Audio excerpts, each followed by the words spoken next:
Hey everybody, it's Jason Blaha here, and a topic that I saw come up and I had to comment on in one of the private groups I post on Facebook, in addition to some of the people asking about rounded backs at my meet this weekend that I put footage up of.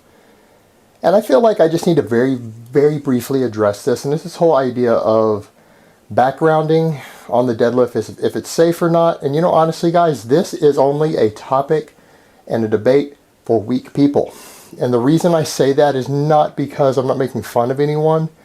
I'm saying that this is not really a topic for people who have a very solid strength-based build, or for serious strength athletes, because irrespective of what they do in their training, how much they round, whether it's thoracic rounding, which is always considered safe, versus lumbar rounding, which is down here, which is debatable as to the safety of, you very rarely see back injuries among very powerful deadlifters in any of the strength sports. It's just not that common. Where you see back injuries are with complete noobs, and these are the people who need to be concerned with this. Now for the noob, I'm going to say, if you guys watch in my how-to playlist, I've got stiff leg deadlifts, regular deadlifts, all of that in there on how-tos on how to do it.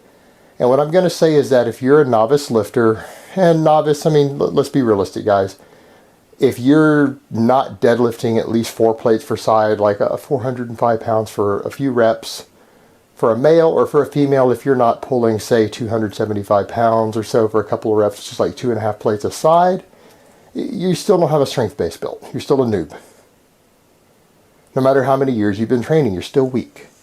If you're one of those people, yes, you need to focus on textbook form, making sure you're getting minimal thoracic rounding, which is again the middle back, and no lumbar rounding, which is lower back, because you're going to hurt yourself.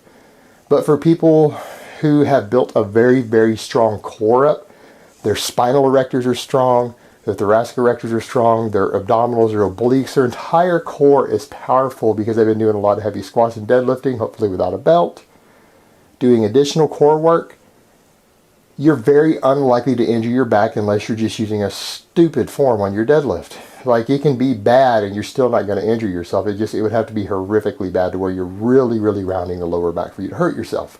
And for people who are getting very strong, it is almost impossible to pull with a textbook form. Your body isn't built to do that. It will not use that textbook form anymore when you start getting strong. It's very rare to see a male deadlifting over 500 pounds without some back rounding, without a very noticeable amount, unless he is, say, more than 200 pounds under his back. Now, if he's a 700 or 800 pound deadlifter, he may be able to pull 500 pounds without any back rounding.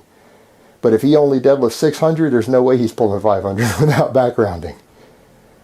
And it just becomes your eventual go-to technique. Since it's the technique you'll be using on all your heavy sets, you'll tend to do it all the time when you're doing warm-ups, demonstrations, things like that. It is just going to be something that you graduate to, and in that case it's almost always safe. I've never heard of a single case of an injury from thoracic rounding from a more advanced lifter.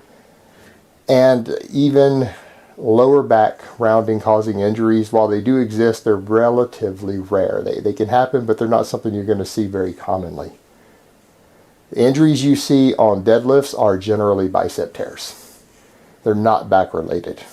And occasional you'll see a hamstring tear, but the biceps first, hamstring second, lower back is a very distant third injury. It just becomes a non-issue. So this debate and this topic is a topic for weak people. And it's something you need to be concerned with if you're still weak and building up your base. But as you become more advanced, it really becomes kind of a non-issue. Alright guys, but that's really all I have to say on that today. I hope it has been informative, and I will talk to you guys next time. But let me give you guys a bicep shot before I go.